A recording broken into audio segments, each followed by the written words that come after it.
Assalamualaikum warahmatullahi wabarakatuh. Hai, apa kabar kalian semua? Semoga sehat jasmani dan rohani dan tetap berada di lindungannya. Amin. Yusuf bin Najmuddin al-Ayyubi adalah seorang jenderal dan pejuang muslim Kurdi dari Tikrit. Ia mendirikan dinasti Ayyubiyah di Mesir, Suriah, sebagian Yaman, Irak, Mekah Hejaz, dan Diyarbakir. Ia lebih dikenal dengan nama julukannya yaitu Salahuddin Ayyubi atau Saladin atau Salah ad-Din. Masa kekuasaannya dimulai dari tahun 1174 Masehi sampai dengan Maret 1163 Masehi. Dinobatkan tahun 1174 Masehi, nama lengkap Yusuf bin Najmuddin al-Ayyubi. Pemakamannya berada di Masjid Umayyah, Damaskus, Syria. Pendahulunya Nuruddin Zaini, pengganti Al-Aziz, dinasti Ayyubiyah. Ayahnya bernama Najmuddin Ayyub. Salahuddin terkenal di dunia karena kepemimpinannya, kekuatan militer, dan sifatnya kesatria, dan pengampun pada saat ia berperang melawan tentara musuh. Sultan Salahuddin al-Ayyubi juga adalah seorang ulama. Ia memberikan catatan kaki dan berbagai macam penjelasan dalam kitab Hadis Abu Daud. Salahuddin al-Ayyubi berasal dari bangsa Kurdi. Ayahnya Najmuddin Ayyub dan pamannya Asaduddin Sirkuh bermigrasi meninggalkan kampung halamannya. Kampung halamannya dekat Danau Van dan pindah di daerah Tikrit, Irak.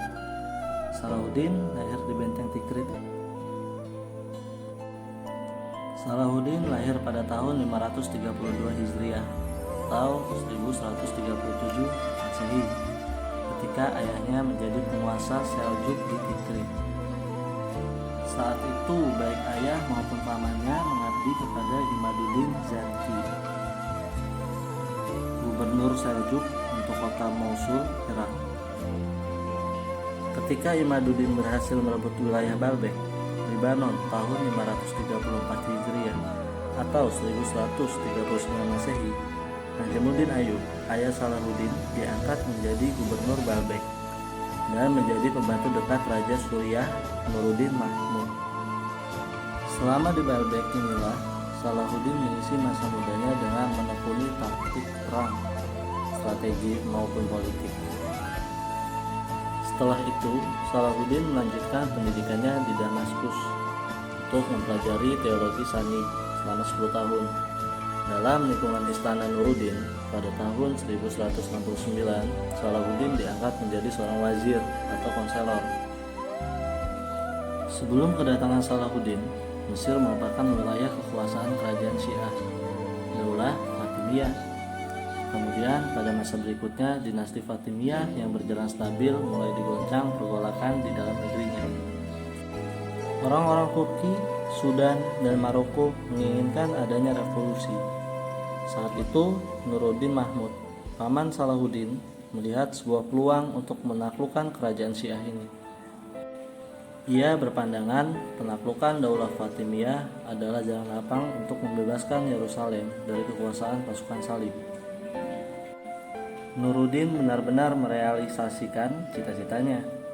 Ia mengirim pasukan dari Damaskus yang dipimpin oleh Asaduddin Sirkuh untuk membantu keponakannya Salahuddin al-Ayyubi.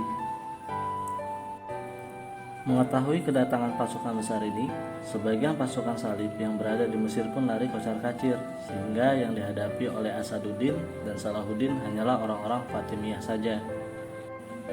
Daulah Fatimiyah berhasil dihancurkan dan Salahuddin diangkat menjadi menteri di wilayah Mesir.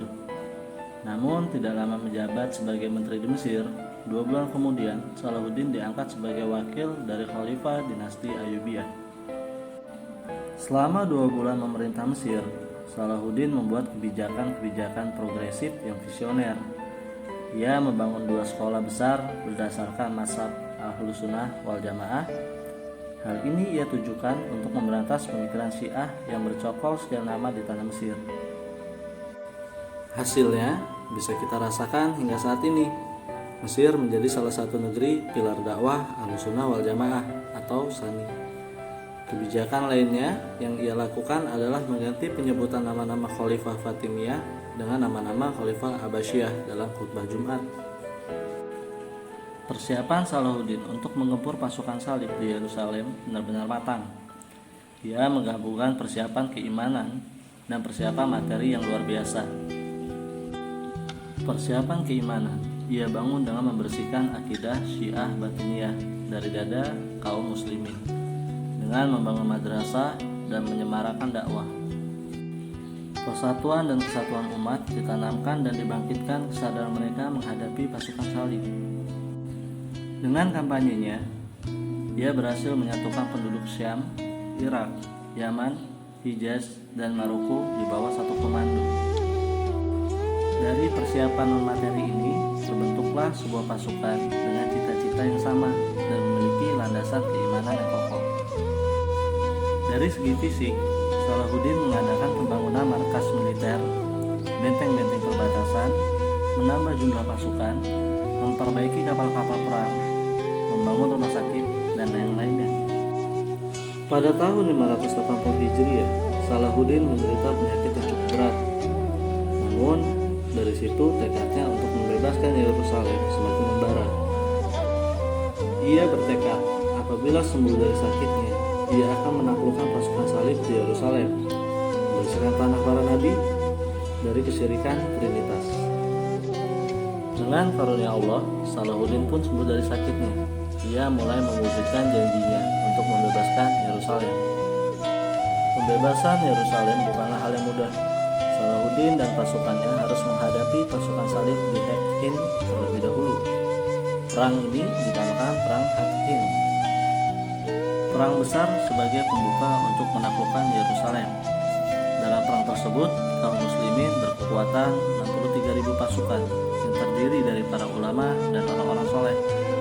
Mereka berhasil membunuh 30.000 pasukan salib dan menawan 30.000 lainnya. Setelah menguras energi di Hattin, akhirnya kaum muslimin tiba di Al-Quds, Yerusalem. Dengan jumlah pasukan yang besar, tentara-tentara Allah mengepung kota suci itu.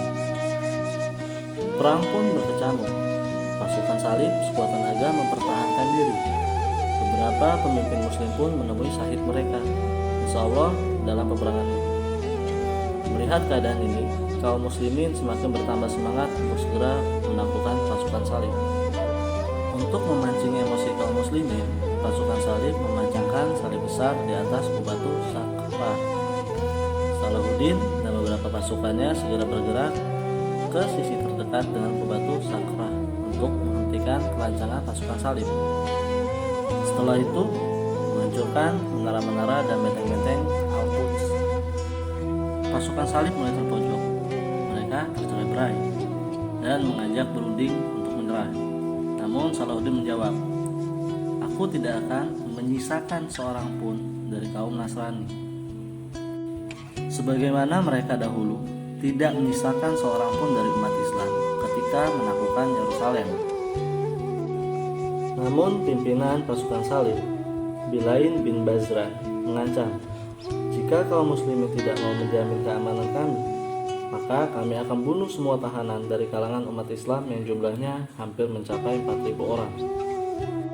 Kami juga akan membunuh anak-anak dan istri-istri kami, menghancurkan bangunan-bangunan, membakar harta benda, menghancurkan kubatu Sakrah, membakar apapun yang bisa kami bakar. Setelah itu, kami akan hadapi kalian sampai darah penghabisan. Satu orang dari kami akan membunuh satu orang dari kalian. Kebaikan apalagi yang bisa engkau harapkan?" Inilah ancaman yang diberikan pasukan salib kepada Salahuddin dan pasukannya. Salahuddin pun mendengarkan dan menuruti kehendak pasukan salib. Dengan syarat, setiap laki-laki dari mereka membayar 10 dinar, untuk perempuan 5 dinar, dan anak-anak 2 dinar. Pasukan salib meninggalkan Yerusalem dengan tertunduk.